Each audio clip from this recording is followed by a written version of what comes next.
Depuis plusieurs semaines, la ville de New York est la cible d'audacieux vols de matériel scientifique, commis par une équipe bien renseignée et organisée.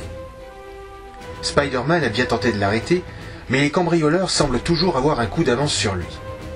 Il sait cependant que ces vols sont commandités par une tête pensante, un mystérieux individu surnommé le Grand Stratège.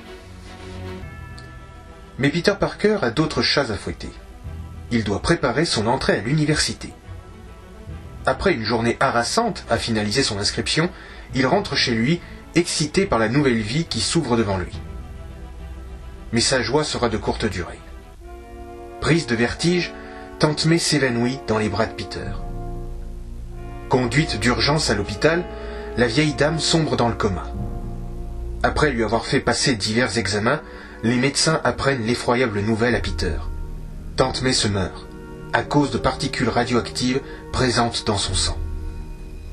Peter réagit d'autant plus mal à cette nouvelle qu'il se sait responsable de l'état de Tante May. Quelques mois plus tôt, cette dernière, qui relevait d'une opération cardiaque, avait nécessité une transfusion sanguine. Peter s'était évidemment porté volontaire, ne pensant pas que son propre sang serait un poison pour celle qu'il considère comme sa mère. Refusant la fatalité, Peter fait appel à ses relations pour trouver un moyen de sauver Tante May. Il finit par contacter le docteur Kurt Connors qui pense avoir la solution, l'isotope 36, une substance capable de neutraliser la radioactivité. Malheureusement pour Peter, l'isotope 36 intéresse aussi grandement le Grand Stratège, qui envoie ses hommes dérober le seul exemplaire disponible sur New York.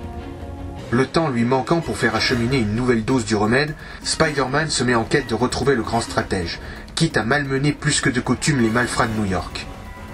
Sa violence inhabituelle et sa colère ont vite raison des criminels qui indiquent aux tisseurs un entrepôt qui servirait de repère au Grand Stratège. En réalité, l'entrepôt n'est qu'une porte d'entrée vers un complexe sous-marin où le Grand Stratège trame ses plans.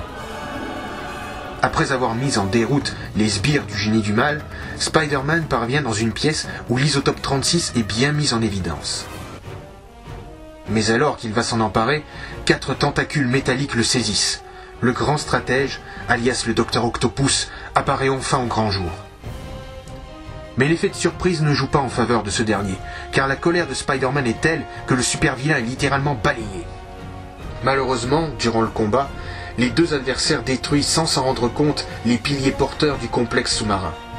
Bientôt, une partie du plafond s'effondre et Spider-Man se retrouve coincé sous des tonnes de gravats. Épuisé par son combat avec le Docteur Octopus, l'araignée ne peut que constater son impuissance à se dégager. Et l'eau monte, inexorablement. Pourtant, l'isotope 36 est là, à portée de main.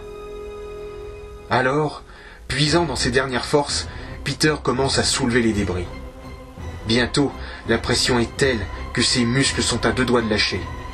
Mais Peter tient bon, ne gardant à l'esprit que l'image de sa tante agonisante qui a besoin de lui. Et soudain, saisissant l'isotope, Spider-Man commence à remonter à la surface. C'est alors que le plafond s'écroule et qu'un torrent d'eau s'engouffre dans le repère d'Octopus. Se laissant porter par le courant, le tisseur parvient à rejoindre l'entrée du complexe. Sans perdre une minute, il fonce à l'hôpital remettre l'isotope 36 au médecin qui administre le remède à Tante May. Revenant quelques heures plus tard en civil, Peter est soulagé de constater que Tante May commence à se remettre.